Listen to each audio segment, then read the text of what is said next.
Hey, this is Lewis with Ink Gang Boss, and today I thought I'd show you guys how to get a realistic vintage paper effect onto your drawings, your paintings, or whatever you want to use it for. This is a video that I've tried to make on 3 different occasions, and each occasion something's gone wrong, from audio not recording to video not recording to technical issues. This is the 4th time I'm trying to do this, and this time I'm sick. So I've got a cold, so my voice sounds a bit funky, that is why. But here we go.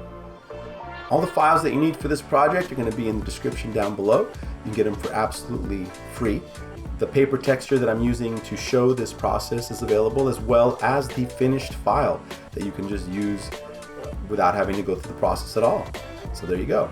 Get them down in the description below, and let's get started. So the first thing you want to do is you want to get your paper into Procreate. Now there's a couple of ways that you can do that. The first way is that you can go here to your wrench icon and you can hit Insert File, which will take you to your cloud drive, and you can find, if that's where you saved your paper, you can find where it's at and import it that way. Or if you stored it in your photo library, you can hit Insert Photo and you can import it that way. The other way is to do it from your gallery. So you can select Import, or you can select Photo here as well, and you can import them from either one of these places. So there you go. That's 2 ways that you can get your paper texture into Procreate. So when you first import your paper into Procreate, it's going to look kind of like this, where you've got these marching ants around it, and you want to make sure first that it's in the correct orientation. You can, if you need to rotate it, you can rotate it here. Just rotate 45 degrees until it is the orientation that you need it to be. And now to fit it to canvas, Procreate makes it really easy by giving you this Fit to Canvas tab here. But if I click on this, it doesn't work because my top and bottom edge are already kind of fitting the canvas, so I would need to stretch this manually. Now here's a little trick that you can do. Let me see if I can get this on the first try, because sometimes it takes me a little bit to get it correctly. But if you hold this arrow button down while the marquee is selected, you should be able to resize your canvas so you can kind of see what you're doing. That's something that I did not know about for a very long time, and I'm glad that I found it, because it was really frustrating when my picture was below this line and I couldn't see what was going on. So now that I have it in a place where I can see it, I can just take these corners and click on my magnetic to keep it all in proportion. And I can take these corners, or I can just pinch and size it to scale. Now that it's set, I just click back on the brush, and then my paper is in place. So the first thing we're going to want to do is we're going to want to go to our layers, and we're going to duplicate this by sliding it to the left, hitting duplicate. So now we have 2. I'm going to take the bottom one, I'm going to set that to multiply, like so. And this top one, we're going to hold it down until we get this little pop-up menu, and then we're going to select invert, and it's going to give us this inverted version. And this one we're going to want to change to screen. So go to lighten down here and then select screen. So now you've got 2 versions of this. One is a screen and one is the multiplied version, which is right below it. And I would actually rename these so you know what they are and don't get them confused. And then I would also group them. So let's rename them now.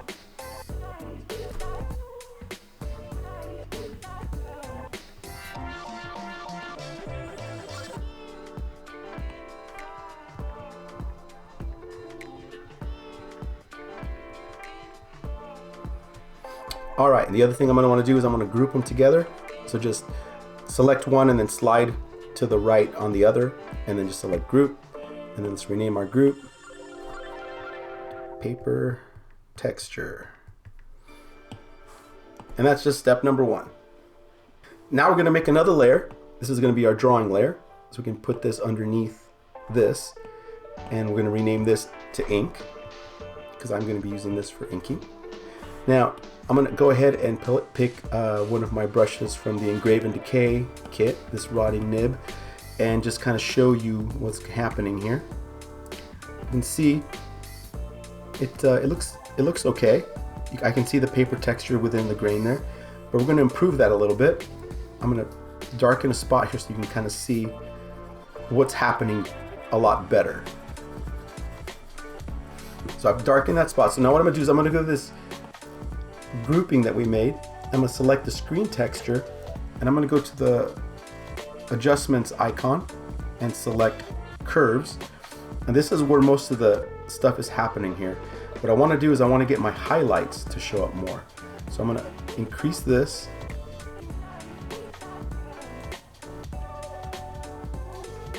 Kind of want to play around with it a little bit, pull down the blacks maybe, and then pop those highlights up a little higher. You can see that it's creating like this really weird blue contrast.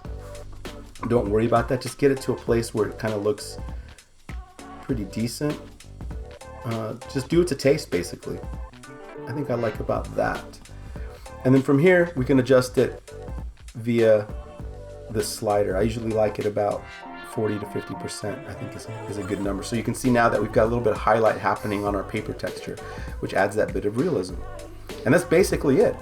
Now from here you can just adjust this however to whatever you want. So if you want it lighter, you can make it lighter. Another thing you can do is if you don't like the blue, you can go back to the adjustments layer, you go to hue, saturation, brightness, and just take that saturation down until it's either black or just a slight tint of blue, to whatever you like. And that's it. So now you've got a very realistic paper texture that you can ink, draw, and paint with. So let's do a little quick drawing here to kind of demo it. So let's clear this. And I'll probably speed this up for the sake of boredom, I guess. I don't know if you guys want to watch me draw. All right, so here we go.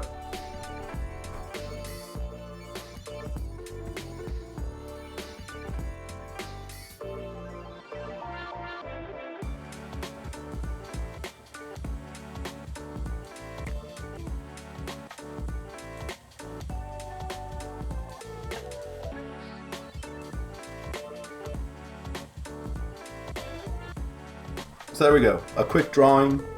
If I zoom in, you can see that you can have a little bit of paper texture happening, which makes the drawing look a little more natural, more realistic.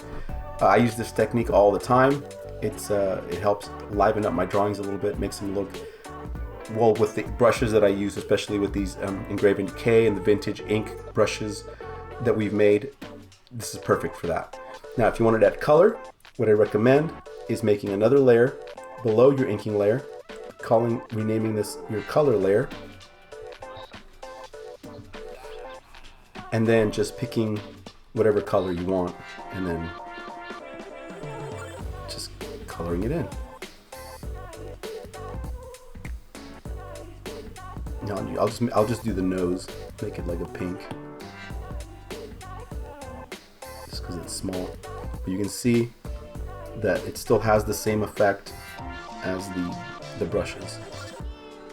Very simple and effective vintage paper effect for your artwork. If you enjoyed this, hit the like and subscribe.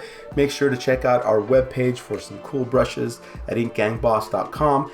And you do not need any of those brushes to do this technique. You can do these with the brushes that come with Procreate, the default ink brushes, or any brushes really. I can actually demo that right now. Let's pick a spectral ink here.